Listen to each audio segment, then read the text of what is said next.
क्षण भंगुर जीवन की कलिका, कल प्रात को जान खिली न खिली।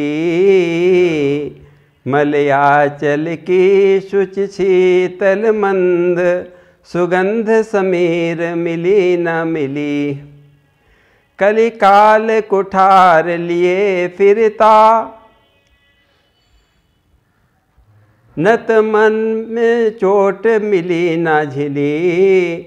कहिले हरि नाम अरी रसना, फिर अंत समय में हिली न हिली। कहिले हरि नाम अरी रसना, फिर अंत समय में हिली न हिली। बोलिए वृंदावन बिहारी लाल की जय। नरसिंह मेहता की कथा चल रही है। एक बार किसी धनी ब्राह्मण ने अपनी कन्या की सगाई के लिए अपने पुरोहित को भेजा। वह घूमते घूमते लड़के की खोज में जूनागढ़ आ गया। बहुत से ब्राह्मण बालक उसने देखे, परंतु उसे कोई पसंद नहीं आया। इसी बीच किसी ने उससे बताया कि नरसिंह मेहता के भी एक सुंदर सा बालक है, उसको भी देख लो। वह नरसिंह जी के घर पहुंच गया। नरसिंह जी से कहा कि मैं कन्या के लिए वर की खोज में आया हूँ, आपके सुपुत्र को देखना चाहता हूँ। नरसिंह जी ने अपने पुत्र श्यामल दास को बुला लिया और उसको दिखाया। वो देखते ही पुरोहित तो उस पर रीझ गए। बालक ने उस पुरोहित के मन को चुरा लिया। तुरंत ही झोली में से अक्षत निकालकर उस ब्राह्मण ने बालक के तिलक कर दिया। श्री नरसिंह जी ने कहा कि लड़की के पिता तो बड़े धनमानी और प्रतिष्ठित व्यक्ति हैं, हम निर्धन ब्राह्मण हैं। पुरोहित ने कहा कि अजी भक्त जी, आप कैसी बातें करते हो, आप तो सब प्रकार से योग्य हैं। विप्र एक जूनागढ़ आयो, बर खोजत कहु मन नहीं भायो।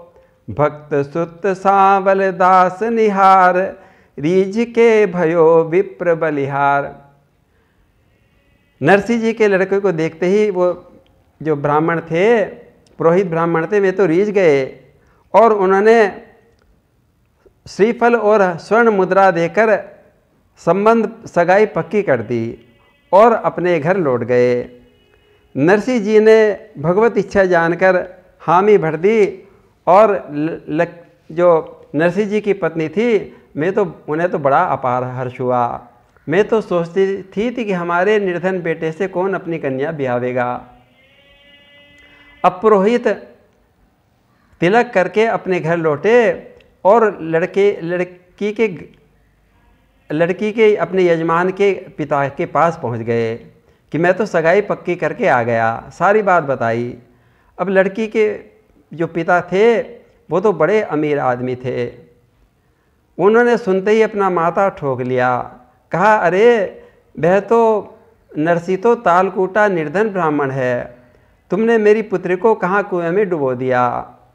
खबर सुनाई जाए द्विज, सुन बेटी को बाप।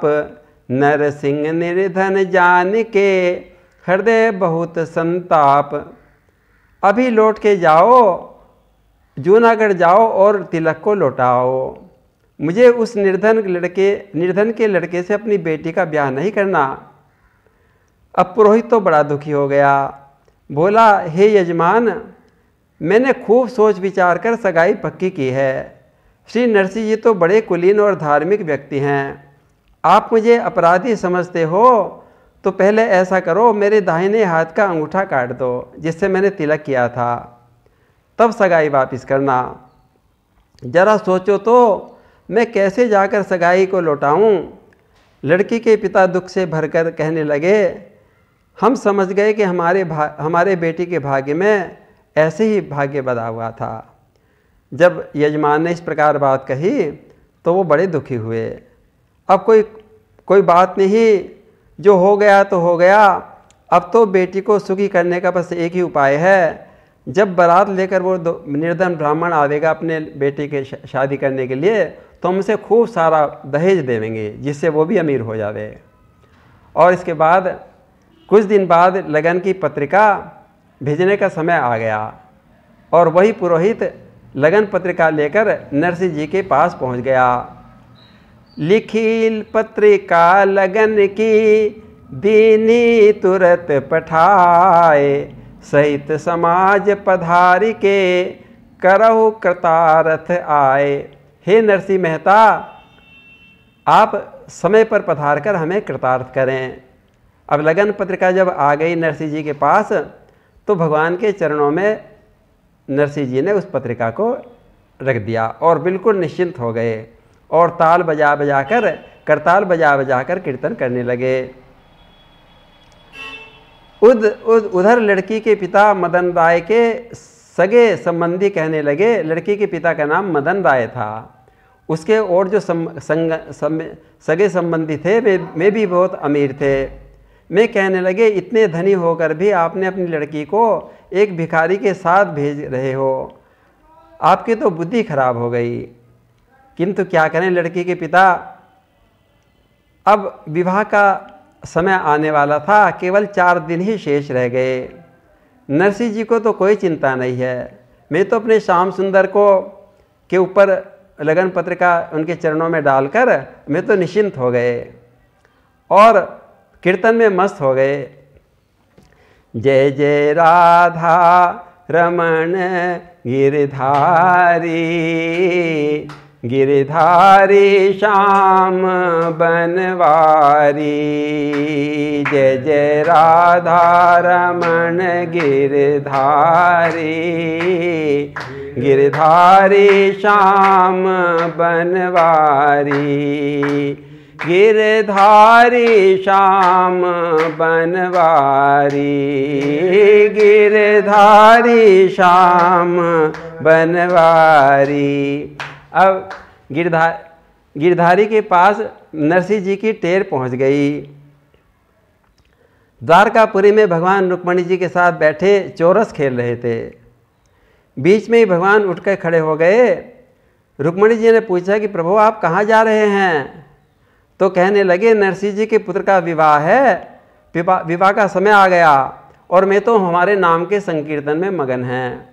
अब तो मुझे सारा कुछ संभालना पड़ेगा, सब तैयारी मुझे ही करनी पड़ेगी।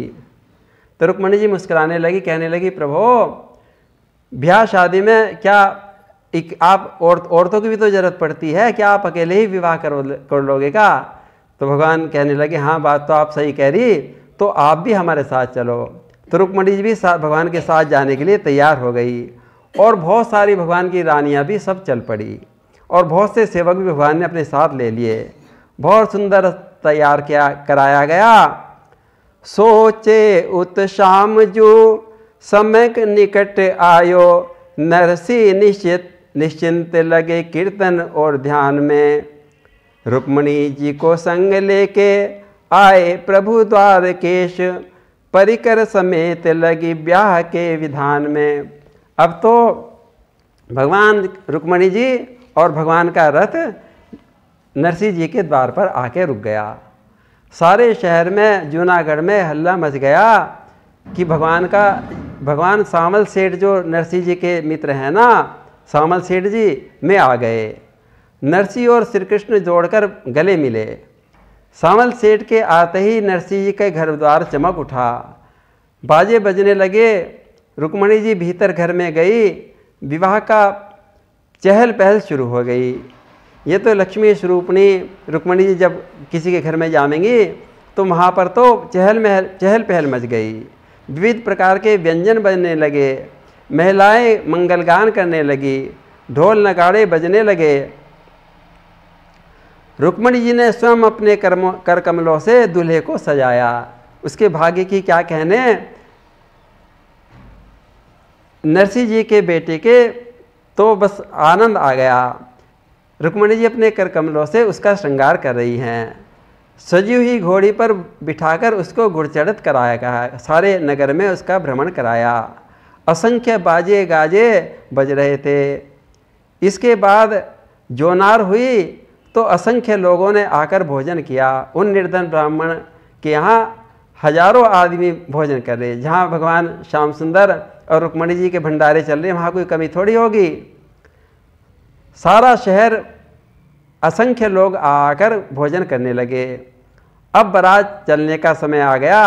हाथी, घोड़े, ऊंट, रथ, पालकी आदि मणियों से और रत्नों से जड़े थे। ऐसे सुंदर सुंदर भगवान ने वहाँ पे बहुत सुंदर सुंदर रथ और पालकियाँ आ गई और नरसिंह जी के पुत्र की बारात सज के चल पड़ी। बोलिए नरसिंह भगवान नक्की भक्त की जय। अब बारात